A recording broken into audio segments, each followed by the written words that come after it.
If you ever watch someone trying to build a sandcastle right as the tide is coming in, it is just a fascinating study in panic. Oh, yeah, pure chaos. Right. They're totally frantic. They dig a trench over here. They build a wall over there. And they are constantly changing their entire strategy every single time a new wave hits the beach. And it never works. Never. The castle always washes away. But then you look at a lighthouse standing right in the middle of those exact same crashing waves, and it just doesn't move an inch. Because, well, it was built with a completely different structural foundation. I love that analogy. That lighthouse really embodies what our focus material today calls a basic purpose. Yeah. It's just this perfect visual for the stark difference between a mind that is, constantly reacting to the tide and a mind that is actually built to withstand it. Welcome to today's deep dive. If you've ever felt completely overwhelmed by endless notifications or found yourself abandoning a project halfway through just because you lost focus when the environment shifted, we're going to unpack the exact mechanics of how to stop reacting to that tide. It's a very common problem. It really is. So the mission for you, listening right now, is to figure out how to stop constantly changing your mind, filter out the chaos of the modern world, and actually execute your goals. Okay, let's unpack this. Let's do it. The material we are diving into today makes a really compelling argument. It states that combining a clear, unchanging inner purpose with a rigidly structured system for taking action is, like, the ultimate recipe for efficiency. It really is a concrete blueprint for success, but to even begin applying that blueprint, we have to look at the root cause of the failure to execute. Right, like why do we fail in the first place? Exactly. Why do we abandon projects? Why do we get distracted so easily? The material points out that this failure almost always starts as an internal structural issue before it ever becomes an external one. Which is interesting because we tend to blame the external, don't we? Oh, constantly. We say, oh, the market changed, or my boss changed their mind, or, the algorithm updated. But the root is actually in our own thought-level foundation. Yeah. Our foundation, or, well, the lack thereof. The foundational concept here in the text is about identifying our inner motivation to establish that basic purpose. You have to figure out the why before the what. Right. You have to clear up the confusion around your core motivation first. The logic the author uses is that only when you have established a completely non-negotiable basic purpose can you actually start setting reasonable, achievable goals. And if you don't have that? Without it, you are highly susceptible to a condition the text beautifully describes using a Chinese idiom. It's Jian Yi Si Qian. Yan Yi Si Qian. Okay, let's break that down for everyone listening. So it literally paints a picture of seeing something different and immediately changing your mind. Oh, wow. Yeah, you encounter a new shiny object and your entire goal just shifts. The market fluctuates slightly and you just tear up your entire strategy. Because you have no fixed anchor at the thought level. Precisely. That sounds like a recipe for intense cognitive load. I mean, Yeah. I can imagine the internal anxiety that generates. Yeah. You're just constantly spinning your wheels, but never gaining any traction, which is exhausting. It's exhausting and it's paralyzing. When people are constantly swaying like this, they literally don't know what to do next. They just feel unsettled all the time. Yeah, that makes sense. The psychological mechanism at play here is decision fatigue. I mean, if every new piece of information forces you to reevaluate your entire life's direction, your brain simply runs out of processing power. It just shuts down. Exactly. Conversely, the benefit of having a fixed mindset and a fixed goal is profound peace of mind. You are no longer floating around. You're grounded. Right. And crucially, it provides a stabilizing effect, not just for yourself, but for literally everyone who interacts with you or your team. It's like trying to navigate a ship in a storm. If your thought-level purpose is your compass, you won't get blown off course by every single wave of new information. You have an anchor. That's a great way to put it. You might get battered by the wind, your sails might take a beating, sure, but you aren't going to end up on the wrong side of the ocean. You filter the weather through the lens of your destination. And that is the exact mechanism of stability. You are actively verifying new information against your anchor. So it's not about ignoring the weather, it's about evaluating it. Right. When your mindset is locked in, you look at a new trend or a new email and you simply ask yourself, does this align with the target my attention is focused on? And if it doesn't? If it doesn't, you just let it blow past you. Okay, I'm with you on the thought level foundation. We have our anchor and our compass. But, a ship doesn't move without an engine. Just sitting there being stable and peaceful isn't the same as making actual forward progress. Yeah, it's not. So how do we mechanically translate that stable mindset into actual physical execution? Well, this is where we shift from the thought level to the action level. The text introduces a primary framework for action. It's a highly systematic tracking and correction method known as the PDCA cycle. PDCA. Yeah. Plan, do, check, act. Or adjust is sometimes used for the A. It sounds a bit like corporate jargon at first glance, I'll admit. But I know the mechanics of it are incredibly specific in the source. Let's walk through how this engine actually runs. Sure, the nuance is everything here. First is P for plan. And this isn't just writing, a finished project on a sticky note. Right, it's not a basic to-do list. No. Once you have your main goal, you aggressively break it down into micro goals. You schedule specific atomic tasks for very specific times. You are orchestrating the exact management activities required before you even lift a finger to work. So you are basically building the track before you run the train. Yes, exactly. Then comes D for do. Yes. This is simply executing the work exactly according to the blueprint you just designed. No improvising whatsoever. Let me guess. The improvisation usually happens because people get bored with their own plan. Boredom, or they hit a slight snag and immediately revert to that Gene and Yi sequin mindset we talked about. Oh, right, the changing the mind thing. Yeah, they see a new problem and they just change the whole plan. Sticking to the do phase requires a lot of discipline. But the third step is where the entire system either succeeds or completely falls apart. The C. Right, see a trick. You must constantly observe and analyze your execution. You are asking objective questions like, did my execution actually align with the target? Did I hit the mark or did I miss? I feel like this is where human psychology really fights back against the system. Oh, absolutely. Because the check phase requires a level of vulnerability and honesty that is deeply uncomfortable. It's like stepping on a scale when you know you haven't been following your diet. We instinctively want to avoid objective proof that we failed our own plan. What's fascinating here is that avoiding the check phase is pure ego protection. Cognitive dissonance kicks in. We want to believe we are efficient workers, but the data from our executions says otherwise. So we just skip the review and try to work harder the next day. Which never works. No, but the material emphasizes that if you missed the mark, you have to lean into that failure and move to A, act, or adjust. Which means we aren't just saying, well, I'll do better tomorrow. Far from it. Adjusting means actively recording the necessary corrections. You are documenting precisely what went wrong and actively changing your flawed habits or your flawed methods. So you're fixing the machine. Exactly. You are replacing the broken component in your engine with a newly repaired one. You actually log the bug in your own behavior, and then you write a patch for your own code. That's a great way to look at it. And the real power of this engine is the continuous loop. Plan, do, check, adjust, and then you feed that adjustment right back into the very next plan. It's cyclical. Over time, running this loop sands down all the friction in your workflow. Your methods become highly refined. You go from stumbling toward a goal to literally accelerating toward it because you have engineered out your own flaws. You're absolutely right to highlight the power of that loop, but No. I have to push back here for a second. Sure. A perfect PDCA cycle is useless if you don't have the mental bandwidth to run it.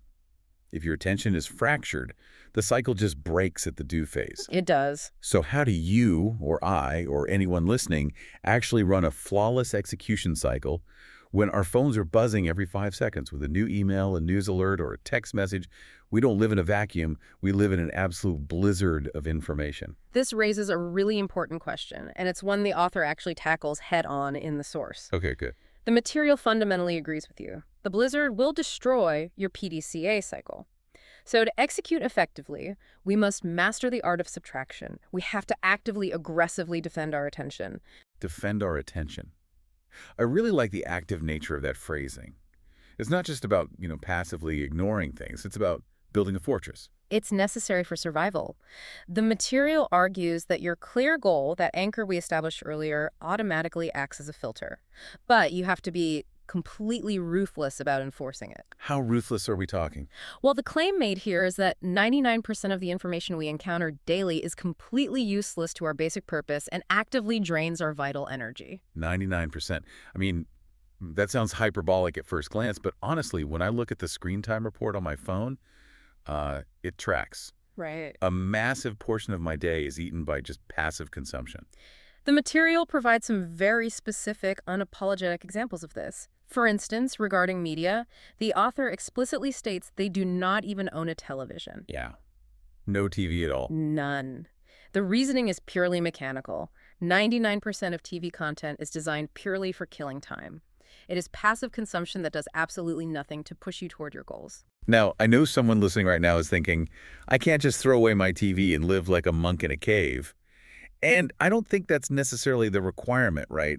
It's more about the deliberate curation of your inputs. Yeah, it's about recognizing the cost of the input. If you choose to watch TV, you are paying for it with the energy you could have used for your PDCA loop. That's a high price. The author goes further into active communications, too. Endless messages from Line, fake friend requests on Facebook, random spam calls. Oh, spam calls are the worst. They mention that the vast majority of calls from unknown numbers are scams, loan offers, credit card pitches, or, and this is a highly specific, very amusing example from the text, randomly selling tea. Selling tea, I love that. It perfectly encapsulates how bizarre and just irrelevant the daily noise can be. It's always some random pitch coming out of nowhere to derail your focus. And the author doesn't just complain about the tea sellers. They use a technological filter to enforce their subtraction. Oh, really? Like what? They mention using an app called Who's Call specifically to identify and block unknown numbers before the phone even has a chance to ring. That's smart. Right. They don't rely on willpower to ignore the ringing phone. They engineer a system where the phone simply doesn't ring for the 99%. Here's where it gets really interesting to me. As we talk about this, getting rid of the TV, installing call blocking apps, ignoring random messages, there is something deeply liberating about this mindset. Liberating is a good word for it. I think so often we carry around this lingering low-grade guilt for not replying to every message immediately or for tuning out the 24-hour news cycle. We feel like we are failing at being plugged in, but this framework completely flips that script. It frames this ignorance as a highly strategic, totally necessary subtraction process. Yes. If your goal is the VIP section of your life, your attention is the bouncer at the door. You can't let 99% of the people off the street into the club or the club is ruined. You have to aggressively check IDs. I love that. The core takeaway from the source here is that energy equals attention. Period. Where your attention goes, your energy flows. And if you are leaking attention to the 99% of daily noise, you have zero energy left to your actual purpose. So the PDCA cycle is our engine, but this strategic subtraction process is the armor protecting the engine. That's a perfect way to synthesize it. Now, we've explored how filtering and the PDCA cycle protect our personal time and sanity, but we have to look at the next logical progression in the text. Okay, where does it go next? What happens when we have to apply this to a group of people? What happens when you step into a leadership role? Oh, man. That is where the theory hits the messy reality of human resources. It's one thing to control my own phone and my own schedule. It's an entirely different beast to control a whole department's execution. It requires a massive shift in perspective. The material uses a very grounded example of a company manager announcing an important new task to their department to illustrate how you scale this efficiency. Let me formulate a hypothesis here. I'm guessing the trap most managers fall into is assuming that communication just automatically equals execution. Like, I sent the email, I held the meeting, therefore the team will do exactly what I envisioned. You've hit the nail on the head. That is the trap of assumption. Many managers drop the information and just walk away, assuming the team shares their basic purpose and their understanding of the plan. But they usually don't. The reality is that without a built-in verification method, this approach completely fails. The material states that if you just announce it once, 95% of the time, the execution will either fall dramatically short or just not happen at all. Because there's no check or adjust in that scenario. The manager only did the plan and maybe part of the do by announcing it, and then they just abandoned the entire cycle. Exactly. To scale efficiency, a leader must scale the PDCA cycle across the entire team. It's not enough to just plan and delegate. So what do they have to do? The manager must mechanically ensure the core concept is actually grasped by the team. They have to communicate it clearly, and crucially, they have to verify the execution. They have to build a system to check the team's work against the standard. But think about the mechanics of that in real life. Yeah. Doesn't that take an immense amount of time? I can hear managers listening to this right now thinking, if I have to verify every single thing my team does, I'm just micromanaging and I won't have any time to do my own work. The material actually addresses that exact fear by looking at the return on investment, the ROI of building this system. Okay. When a manager first implements this standard execution method, yes, it is heavily labor-intensive. The text specifies that at the beginning, a manager might actually have to spend 95% of their time actively supervising the team to ensure the task is done correctly according to the new standard. 95% of their time supervising. That Mm. sounds like a manager's worst nightmare. It sounds bad, but it is the steep initial cost of building the guardrails. But it's vital to understand what that 95% actually looks like. It isn't hovering over someone's shoulder breathing down their neck. Well, what is it then? It's building checklists, training deputies, establishing the reporting loops, and running the check and adjust phases right alongside the team. Hmm. You are teaching them how to run the engine for themselves. Okay, I see. So you are engineering the habit within the team rather than just demanding the end result. Exactly.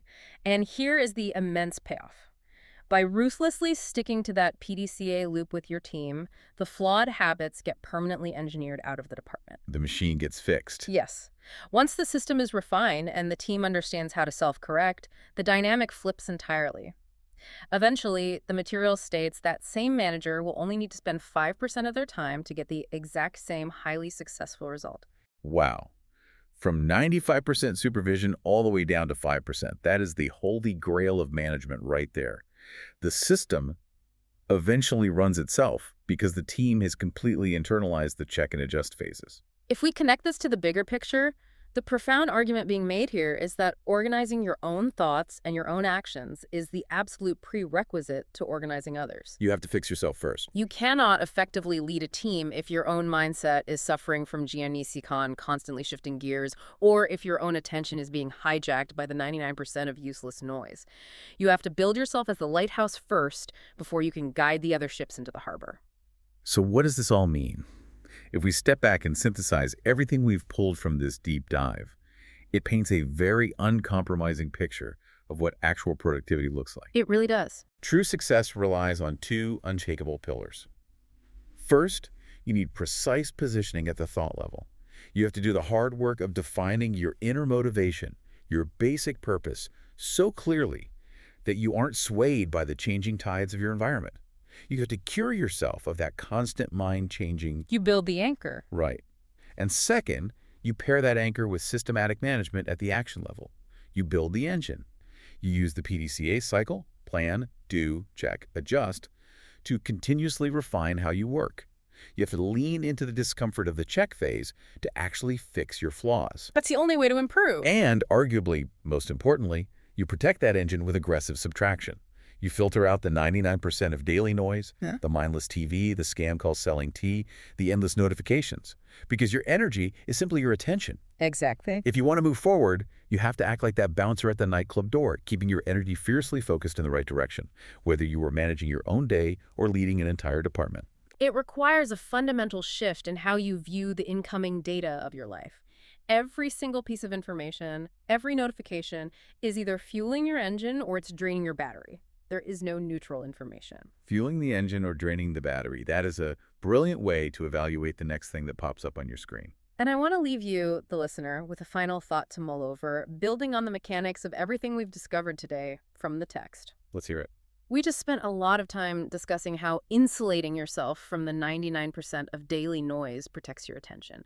But imagine for a second if your attention truly is your ultimate source of energy and you suddenly reclaim all of those lost hours, all of that fractured mental bandwidth you've been giving away to the noise.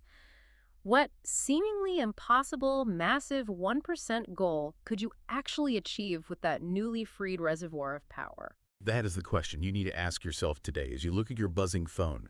Are you just reacting to the tide, or are you ready to build a lighthouse? Thank you for joining us on this deep dive. Keep questioning the noise, keep filtering out the distractions, and keep learning. We'll catch you next time.